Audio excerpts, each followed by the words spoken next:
प्यारे भक्तों, आज कार्तिक माह के तीसरे मंगलवार को आप सभी श्रवण करेंगे मंगलवार पवन पुत्र हनुमान जी की पावन कथा। इनकी कथा को श्रद्धा भाव से श्रवण करने से मंगल देव की विशेष कृपा प्राप्त होती है। इसलिए कथा को बड़े ही श्रद्धा प्रसन्नचित मन से पूरा अवश्य सुनेगा। प्रेम से बोलिए जय सिया राम, पवन पुत्र हनुमान की जय। पौराणिक कथा के अनुसार केसरी और माता अंजनी काफी समय से संतान सुख से वंचित थे। संतान की प्राप्ति के लिए उन्होंने ऋषि मतंग से उपाय पूछा। ऋषि मतंग ने माता अंजनी को 12 वर्षों तक भगवान शिव की तपस्या और उपवास करने को कहा। वही ऋषि मतंग की बात मानते हुए माता अंजनी ने बिल्कुल वैसा ही किया। उन्होंने शिव जी की कठोर तपस्या की। फिर तपस्या पूरी होने पर मतंग ऋषि ने माता अंजनी को आशीर्वाद दिया कि शिव जी जल्दी ही आशीर्वाद देने आएंगे। मतंग ऋषि की बात सुनकर माता अंजनी ने भगवान शिव के स्वागत और सत्कार के लिए 56 भोग बनाए। वही माता अंजनी की परीक्षा लेने के लिए भगवान शिव भिक्षुक का भेष धारण कर पहुंचे।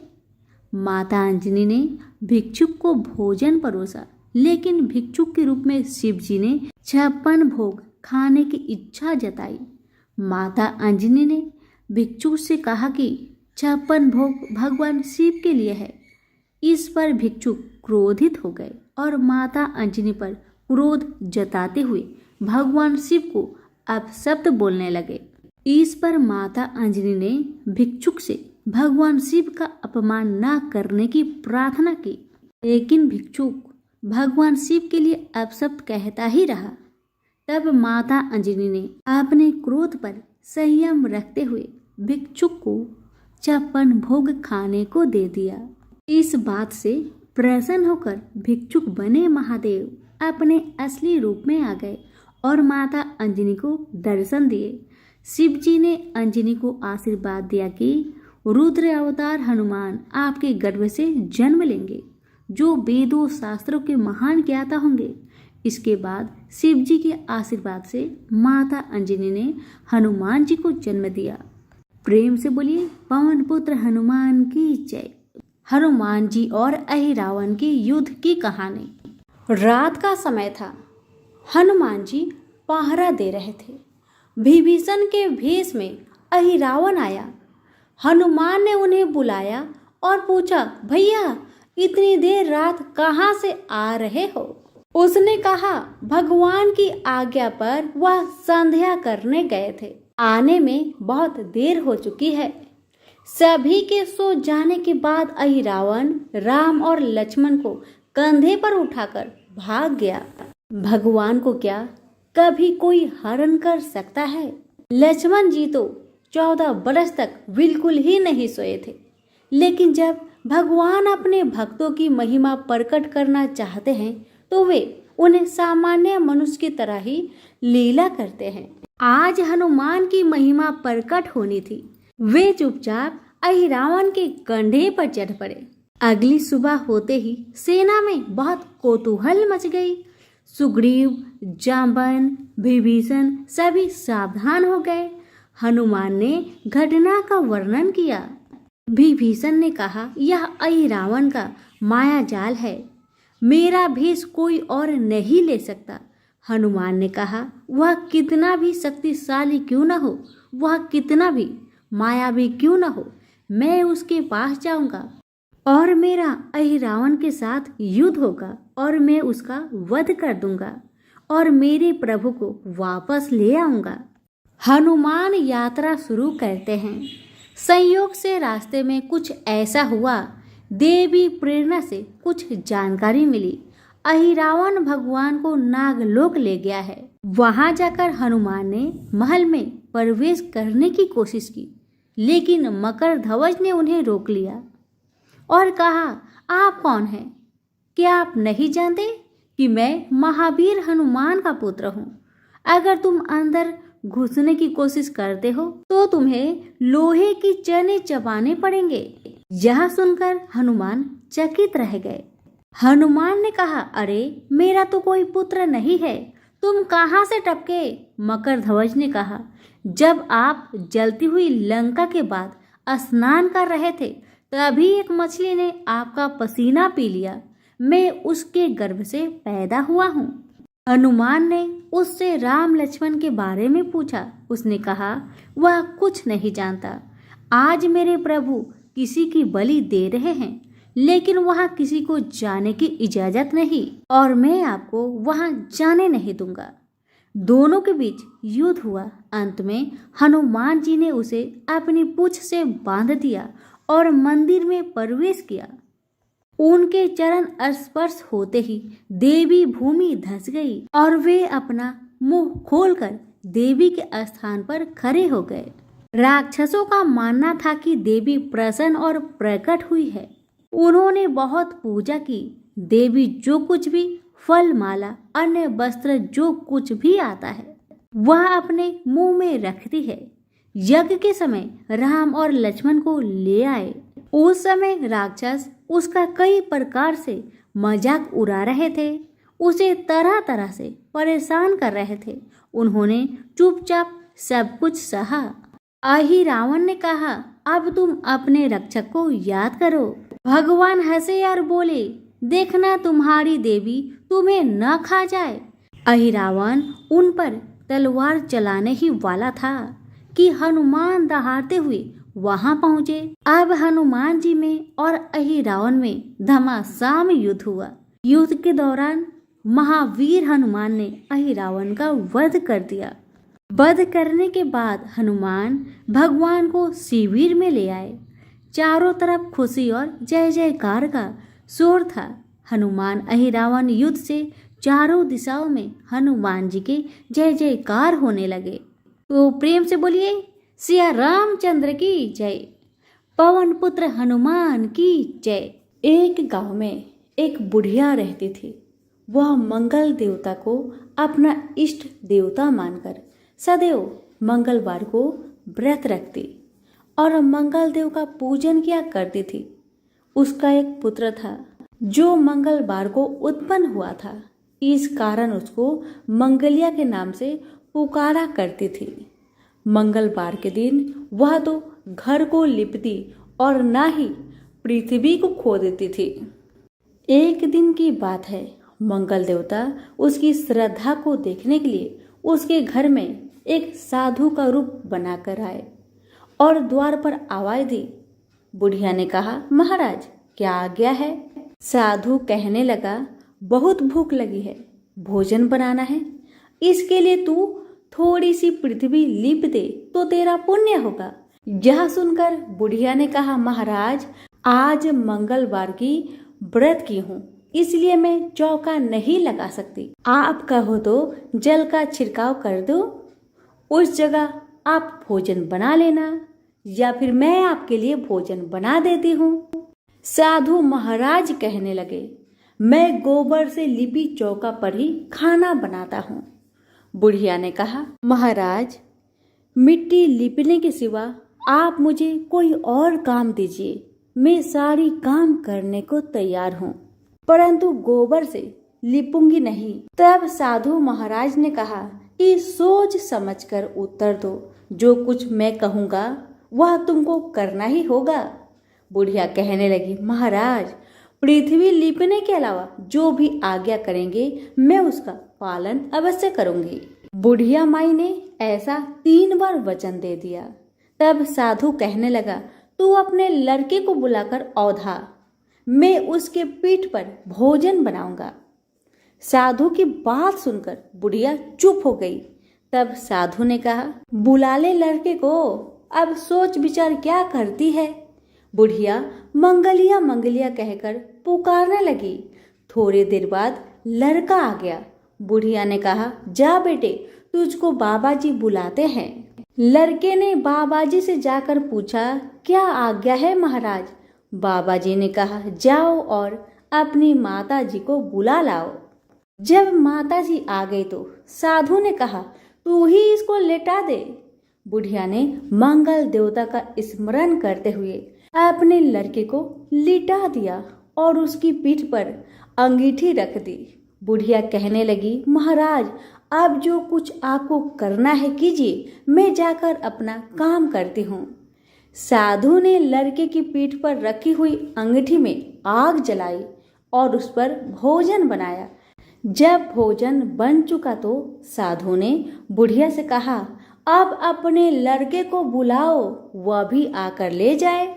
बुढ़िया कहने लगी, यह कैसे आश्चर्य की बात है कि उसकी पीठ पर आपने आग जलाई और उसे ही प्रसाद के लिए बुलाते हैं। क्या यह संभव है? क्या अभी आप उसको जीवित समझते हैं? आप कृपा करके उसका स्मरण भी मुझको न कराइए और भोग लगाकर जहाँ जाना हो जाइए। साधु की अत्यंत आग्रह करने पर बुढ़िया जैसे ही मंगलिया कहकर आवाज लगाई, वैसे ही लड़का एक ओर से दौड़ता हुआ आ गया। साधु ने लड़के को प्रसाद दिया और कहा कि माई, तेरा व्रत सफल हो गया है। तेरे हृदय में दया है और अपने इष्ट देव में अटल श्रद्धा है। इसके कारण तुझको कोई भी कष्ट नहीं पहुंचेगा। प्रेम से बोलिए पवन सुत हनुमान की जय। हनुमान जी की कथा। भगवान शंकर के 11वें अवतार कहे जाने वाले हनुमान जी का व्रत और पूजन करने से पूरी होती है हर मनोकामना। सुख, संपत्ति, यश और संतान प्राप्ति के लिए मंगलवार का व्रत रखना शुभ माना जाता है। हनुमान जी से जुड़ी मंगलवार व्रत कथा आइए सुनते हैं। प्राचीन समय का बात है। किसी नगर में एक ब्राह्मण दाम्पत्य रहते थे।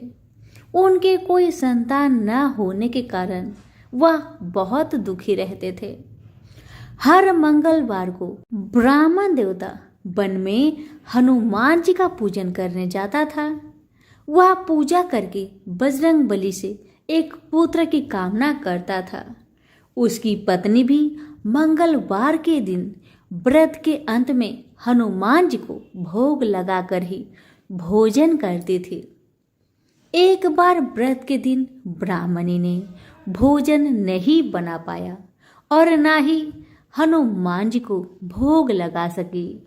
तब उसने प्रण किया कि वह अगले मंगलवार को हनुमान जी को भोग लगाकर ही भोजन करेगी। वह भूखी प्यासी 6 दिन तक पड़ी रही। मंगलवार के दिन वह बेहोश हो गई। हनुमान जी उसकी श्रद्धा और भक्ति को देखकर बहुत प्रसन्न हुए और उन्होंने आशीर्वाद स्वरूप में ब्राह्मणी को एक पुत्र दिया और कहने लगे कि यह तुम्हारी बहुत सेवा करेगा। अब बालक को पाकर ब्राह्मणी बहुत खुश हुई। उसने बालक का नाम मंगल रखा। कुछ समय उपरांत जब ब्राह्मण घर आए तो बालक को देख पूछने लगे कि ये बालक कौन है। तो पत्नी कहने लगी कि मंगलवार के व्रत से प्रसन्न होकर हनुमान जी ने उन्हें यह बालक दिया है। एक दिन मौका पाकर ब्राह्मण ने बालक को कुएं में गिरा दिया। घर लौटने पर ब्राह्मणी ने पूछा कि मंगल मेरा बेटा कहाँ है। तभी पीछे से मंगल मुस्कुराते हुए घर में प्रवेश किया। उसे वापस देखकर ब्राह्मण चौंक गया। उसी रात को बजरंग बली ने ब्राह्मण को सपने में दर्शन दिए और बताया कि यह पुत्र मैंने ही तुम्हारी पत्नी को दिया है। सच जानकर ब्राह्मण बहुत खुशी हुआ और अपनी गलती पर पछताने लगा कि मैंने अपने बेटे को कैसे कुएं में फेंक दिया। अब तो ब्राह्मण और ब्राह्मणी दोनों एक साथ नियमित रूप से मंगलवार का व्रत रखने लगे। मंगलवार का व्रत रखने वाले मनुष्य पर अपार कृपा होती है। प्रेम से बोलिए पवन पुत्र हनुमान की जय। मंगल देव की व्रत कथा। मंगल ग्रह हमारे सौर मंडल का ही एक ग्रह है जो सूर्य से बढ़ती दूरी के क्रम में चौथे स्थान पर आता है। इसकी सतह पर आयरन ऑक्साइड की मात्रा अधिक होने के कारण यह लाल रंग का दिखाई देता है। मंगल ग्रह के स्वामी को मंगल देव कहा जाता है। इसके साथ ही उन्हें युद्ध का देवता अंगारक देव के नाम से भी जाना जाता है। इनका रंग लाल होता है। मंगल देव का वाहन भेड़ है और वह अपने हाथों में त्रिशूल, भाला, गद्दा, पद्म धारण किए हुए सुशोभित होते हैं। मंगल देव की कथा। यह कथा स्कंद पुराण में वर्णित है। बहुत समय पहले महाकाल नगरी उज्जैन पर एक असुर जिसका नाम अंधकासुर था राज्य करता था। यह असुर बड़ा ही क्रूर प्रवृत्ति था जो अपने राज्य की प्रजा को बहुत कष्ट दिया करता था। जो ऋषि मुनि भगवान की आराधना करते थे, यज्ञ हवन करते थे, यह उनको परेशान करता था और उनको मृत्यु के घाट उतार दिया करता था। उस आदित्य राक्षस का एक बड़ा ही क्रूर प्रवृत्ति का बेटा था जिसका नाम कनक था। कनक भी अपने पिता अंधकासुर के समान शक्तिशाली और पराक्रमी था। एक बार कनक ने अपनी शक्ति के मद में चूर होकर इंद्रदेव पर आक्रमण कर दिया। इंद्रदेव और कनक के बीच भयंकर युद्ध हुआ और अंततः इंद्रदेव ने कनक को पराजित करके उसकी हत्या कर दी। कनक की हत्या करने के बाद इंद्रदेव को अपने राज्य की चिंता सताने लगी, क्योंकि इंद्रदेव कनक के पिता अंधकासुर की शक्ति से भली भांति परिचित थे और अंधकासुर स्वर्ग पर अधिकार करके स्वर्ग को तहस नहस कर सकता था। इसलिए भगवान इंद्र महादेव शिव शंकर के शरण में चले गए और उन्होंने अंधकासुर से स्वर्ग की रक्षा करने के लिए प्रार्थना की। आशुतोष भगवान महाशिव शंकर ने देवराज इंद्र की इस प्रार्थना को स्वीकार किए और भगवान शिव शंकर तथा अंधकासुर के बीच एक भयंकर युद्ध हुआ। दोनों ओर से महाशक्तियों का प्रयोग किया गया और युद्ध ने एक विकराल रूप ले लिया और युद्ध लंबे समय तक चला। अंततः महादेव शिव शंकर ने अंधकासुर का वध कर दिया, किंतु भगवान शिव शंकर के माथे से पसीने की एक बूंद पृथ्वी पर जाकर उज्जैन नगरी में गिर पड़ी, जिससे वहां की धरती को फाड़कर अंगारे के समान एक पुत्र ने जन्म लिया जिसका नाम मंगल रखा गया। ब्राह्मणों ने उसकी स्तुति की और उनको गुण रूप आदि के कारण स्वर मंडल के 8 ग्रहों में महत्वपूर्ण स्थान दिया। उज्जैन नगरी के जिस स्थान में मंगल ग्रह का जन्म हुआ था, उस स्थान पर स्वयं भगवान ब्रह्मा जी ने मंगलेश्वर शिवलिंग की स्थापना की, जिसे आज के समय मंगलेश्वर धाम के नाम से जाना जाता है। और मंगलवार को यहाँ दर्शन करने के लिए हजारों की तादाद में श्रद्धालु पहुँचते हैं। तो प्रेम से सभी बोलिए मंगल देव की जय हो। व्यास जी ने कहा, एक बार नैमिषारण्य तीर्थ में 80,000 मुनि एकत्र होकर पुराणों के ज्ञाता श्री सूत जी से पूछने लगे, हे महामुने, आपने हमें अनेक पुराणों की कथाएं सुनाई है, अब कृपा करके हमें ऐसा व्रत और कथा बताए जिसके करने से संतान की प्राप्ति हो तथा मनुष्य को रोग, शोक, अग्नि, सर्व दुख आदि का भय दूर हो जाए, क्योंकि कलयुग में सभी जीवों की आयु बहुत कम है। फिर इस पर उन्हें रोग, चिंता के कष्ट लगे रहेंगे तो फिर वह श्री हरि के चरणों में अपना ध्यान कैसे लगा सकेंगे। श्री सूत जी बोले, हे मुनियों, आपने लोक कल्याण के लिए बहुत ही उत्तम बात पूछी है। एक बार युधिष्ठिर ने भगवान श्री कृष्ण से लोक कल्याण के लिए यही प्रश्न किया था।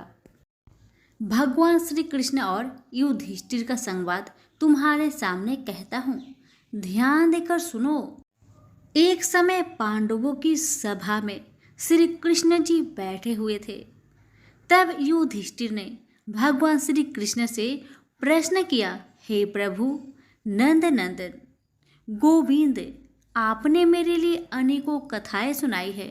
आज आप कृपा करके ऐसा व्रत या कथा सुनाएं जिसके करने से मनुष्य को रोग चिंता का भय समाप्त हो और उसको पुत्र की प्राप्ति हो।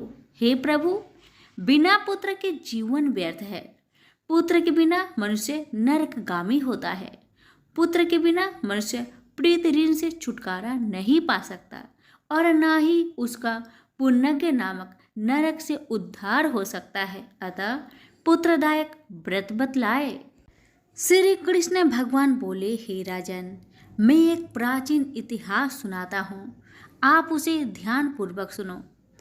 कुंडलपुर नामक एक नगर था। उसमें नंदा नामक एक ब्राह्मण रहता था।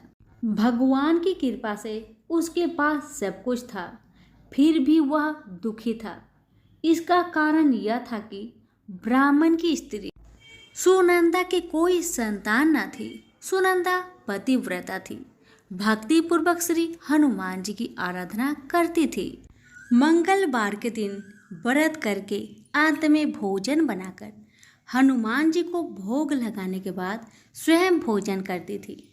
एक बार मंगलवार के दिन ब्राह्मणी गृह कार्य की अधिकता के कारण हनुमान जी को भोग न लगा सकी, तो इस पर उसे बहुत दुख हुआ। उसने कुछ भी नहीं खाया और अपने मन में प्रण किया कि अब तो अगले मंगलवार को ही हनुमान जी का भोग लगाकर अन्न जल ग्रहण करूंगी। ब्राह्मणी सुनंदा प्रतिदिन भोजन बनाती, श्रद्धापूर्वक पति को खिलाती, परंतु स्वयं भोजन नहीं करती और मन ही मन श्री हनुमान जी की आराधना करती थी। इसी प्रकार 6 दिन गुजर गए और ब्राह्मणी सुनंदा अपने निश्चय के अनुसार भूखी प्यासी निराहार रही। अगले मंगलवार को ब्राह्मणी सुनंदा प्रातः काल ही बेहोश होकर गिर पड़ी। ब्राह्मणी सुनंदा की इस असीम भक्ति के प्रभाव से श्री हनुमान जी बहुत प्रसन्न हुए और प्रकट होकर बोले, सुनंदा, मैं तेरी भक्ति से बहुत प्रसन्न हूँ, तू उठ और वर मांग। सुनंदा अपने आराध्य देव श्री हनुमान जी को देखकर आनंद की अधिकता विह्वल हो श्री हनुमान जी के चरणों में गिरकर बोली, हे प्रभु, मेरी कोई संतान नहीं है, कृपा करके मुझे संतान प्राप्ति का आशीर्वाद दे, आपकी अति कृपा होगी। श्री महावीर जी बोले, तेरी इच्छा पूर्ण होगी, तेरे एक कन्या पैदा होगी, उसके अष्टांग प्रतिदिन सोना दिया करेंगे। इस प्रकार कहा। श्री महावीर जी अंतर ध्यान हो गए। ब्राह्मणी सुनंदा बहुत हर्षित हुई और सभी समाचार अपने पति से कहा। ब्राह्मण देव कन्या का वरदान सुनकर कुछ दुखी हुए, परंतु सोना मिलने की बात सुनी तो बहुत प्रसन्न हुए। विचार किया कि ऐसी कन्या के साथ मेरी निर्धनता समाप्त हो जाएगी। श्री हनुमान जी की कृपा से वह ब्राह्मणी गर्भवती हुई और 10वें महीने में उसे बहुत ही सुंदर पुत्री प्राप्त हुई। यह बच्ची अपने पिता के घर ठीक उसी तरह से बढ़ने लगी जिस प्रकार शुक्ल पक्ष का चंद्रमा बढ़ता है। 10वें दिन ब्राह्मण ने उस बालिका का नामकरण संस्कार करवाया। उसके कुल पुरोहित ने उस बालिका का नाम रत्नावली रखा, क्योंकि यह कन्या सोना प्रदान किया करती थी। इस कन्या ने पूर्व जन्म में बरेही विधान से मंगल देव का व्रत किया था। रत्नावली का अष्टांग बहुत सा सोना देता था। उस सोने से नंदा ब्राह्मण बहुत ही धनवान हो गया। अब ब्राह्मणी भी बहुत अभिमान करने लगी थी। समय बीतता रहा। अब रत्नावली 10 वर्ष की हो चुकी थी। एक दिन जब नंदा ब्राह्मण प्रसन्न चित्त था, तब सुनंदा ने अपने पति से कहा, मेरी पुत्री रत्नावली विवाह की योग हो गई है, अतः आप कोई सुंदर तथा योग वर देखकर इसका विवाह कर दे। जा सुन ब्राह्मण बोला, अभी तो रत्नावली बहुत छोटी है। तब ब्राह्मणी बोली, शास्त्रों की आज्ञा है कि कन्या 8वें वर्ष में गौरी 9 वर्ष में राहिनी, 10वें वर्ष में कन्या, इसके पश्चात रजवाला हो जाती है। गौरी के दान से पाताल लोक की प्राप्ति होती है। राहिनी के दान से बैकुंठ लोक की प्राप्ति होती है। कन्या के दान से इंद्र लोक में सुखों की प्राप्ति होती है। अगर हे पतिदेव रजवाला का दान किया जाता है तो घोर नरक की प्राप्ति होती है। इस पर ब्राह्मण बोला, अभी तो रत्नावली मात्र 10 ही वर्ष की है और मैंने तो 16-16 साल की कन्याओं का विवाह कराया है, अभी जल्दी क्या है। तब ब्राह्मणी सुनंदा बोली, आपको तो लोभ अधिक हो गया लगता है। शास्त्रों में कहा गया है कि माता पिता और बड़ा भाई रजवाला कन्या को देखते हैं तो वह अश्वही नरकगामी होते हैं। तब ब्राह्मण बोला, अच्छी बात है, कल मैं अवश्य ही योग वर की तलाश में अपना दूत भेजूंगा। दूसरे दिन ब्राह्मण ने अपने दूत को बुलवाया और आज्ञा दी कि जैसी सुंदर मेरी कन्या है वैसा ही सुंदर वर उसके लिए तलाश करो। दूत अपने स्वामी की आज्ञा पाकर निकल पड़ा। पंपई नगर में उसने एक सुंदर लड़के को देखा।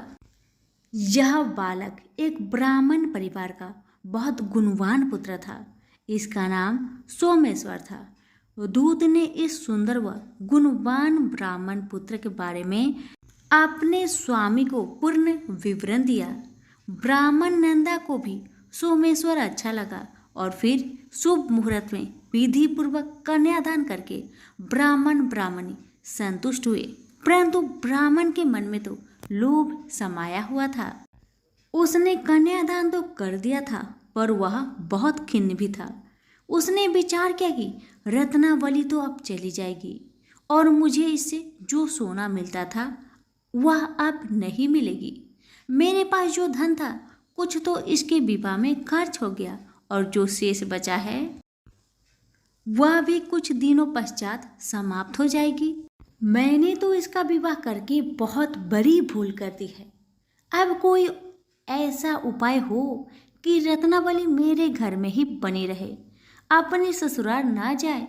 लोभ रूपी राक्षस ब्राह्मण के मस्तिष्क पर छाता जा रहा था। रात भर अपनी सैया पर बेचैनी से करवट बदलते बदलते उसने एक बहुत ही क्रूर निर्णय लिया। उसने विचार किया कि जब रत्नावली को लेकर उसका पति सोमेश्वर अपने घर के लिए जाएगा तो वह मार्ग में छिपकर सोमेश्वर का वध कर देगा और अपनी लड़की को अपने घर ले आवेगा, जिससे नियमित रूप से उसे सोना भी मिलता रहेगा और समाज का कोई मनुष्य उसे दोष भी नहीं देगा। प्रातःकाल हुआ तो नंदा और सुनंदा ने अपनी जामाई तथा लड़की को बहुत सारा धन देकर विदा कर दिया। सोमेश्वर अपनी पत्नी रत्नावली को लेकर ससुराल से अपने घर की तरफ चल दिया। ब्राह्मण नंदा महालोभ के भस्मीभूत हो अपनी मति खो चुका था। पाप पुण्य को उसे विचार न रहा था। अपने भयानक व क्रूर निर्णय को कार्य रूप देने के लिए उसने अपने दूत को मार्ग में अपने जामाई का वध करने के लिए भेज दिया था, ताकि रत्नावली से प्राप्त होने वाला सोना उसे हमेशा मिलता रहे और वो कभी निर्धन ना हो। ब्राह्मण के दूत ने अपने स्वामी की आज्ञा का पालन करते हुए उसके जामाई सोमेश्वर का मार्ग में ही वध कर दिया। समाचार प्राप्त कर ब्राह्मण नंदा मार्ग में पहुंचा और रोदन करती अपनी पुत्री रत्नावली से बोला, हे पुत्री, मार्ग में लुटेरों ने तेरे पति का वध कर दिया है। भगवान की इच्छा का आगे किसी का कोई वश नहीं चलता है। अब तू घर चल, वहां पर ही रहकर शेष जीवन व्यतीत करना। जो भाग्य में लिखा है वही होगा। अपने पति की अकाल मृत्यु से रत्नावली बहुत दुखी हुई। करुण क्रदन व रुदन करते हुए अपने पिता से बोली, हे पिताजी, इस संसार में जिस स्त्री का पति नहीं है उसका जीना व्यर्थ है। मैं अपने पति के साथ ही अपने शरीर को जला दूंगी और सती होकर अपने इस जन्म को माता पिता के नाम को तथा सास ससुर के यश को सार्थक करूंगी। ब्राह्मण नंदा अपनी पुत्री रत्नावली के वचनों को सुनकर बहुत दुखी हुआ। विचार करने लगा, मैंने व्यर्थ ही जामाई का वध का पाप अपने सिर लिया। रत्नावली तो उसके पीछे अपने प्राण तक देने को तैयार है। मेरा तो दोनों तरफ से मरण हो गया, धन तो अब मिलेगा नहीं। जामाई वध के पाप के फलस्वरूप यम यातना भी भुगतनी पड़ेगी। यह सोचकर वह बहुत खिन्न हुआ। सोमेश्वर की चिता बनाई गई। रत्नावली सती होने की इच्छा से अपने पति का सिर अपने गोद में रखकर चिता में बैठ गई। जैसे ही सोमेश्वर की चिता को अग्नि लगाई गई, वैसे ही प्रसन्न हो मंगलदेव वहां प्रकट हुए और बोले, हे रत्नावली, मैं तेरी पति भक्ति से बहुत प्रसन्न हूँ, तू वर मांग। रत्नावली ने अपने पति का जीवन दान मांगा। तब मंगलदेव बोले, रत्नावली, तेरा पति अजर अमर है, यह महाविद्वान भी होगा, और इसके अतिरिक्त तेरी जो इच्छा हो वर मांग। तब रत्नावली बोली, हे ग्रहों के स्वामी, यदि आप मुझ पर प्रसन्न है तो मुझे यह वरदान दीजिए कि जो भी मनुष्य मंगलवार के दिन प्रातःकाल लाल पुष्प लाल चंदन से पूजा करके आपका स्मरण करे, उसको रोग व्याधि ना हो, सज्जनों का कभी वियोग ना हो, सर्प अग्नि तथा शत्रुओं का भय ना रहे। जो स्त्री मंगलवार का व्रत करे वह कभी विधवा ना हो। मंगलदेव तथास्तु कहकर अंतर ध्यान हो गए। सोमेश्वर मंगलदेव की कृपा से जीवित हो उठा। रत्नावली अपने पति को पुनः प्राप्त कर बहुत प्रसन्न हुई और मंगलदेव का व्रत प्रत्येक मंगलवार को करके व्रतराज और मंगलदेव की कृपा से इस लोक में सुख ऐश्वर्य को भोगते हुए अंत में पति के साथ स्वर्ग लोक को गई। तो प्रेम से बोलिए, मंगलदेव की जय हो। हे भगवान जी, आपकी कथा कहने वाले, सुनने वाले, हुक्कार भरने वाले सभी भक्तों पर अपनी कृपा दृष्टि सदा सर्वदा बनाए रखे, हर कष्टों को दूर करे, जीवन में सुख समृद्धि बनाए रखे। प्रेम से बोलिए, पवन पुत्र हनुमान की जय।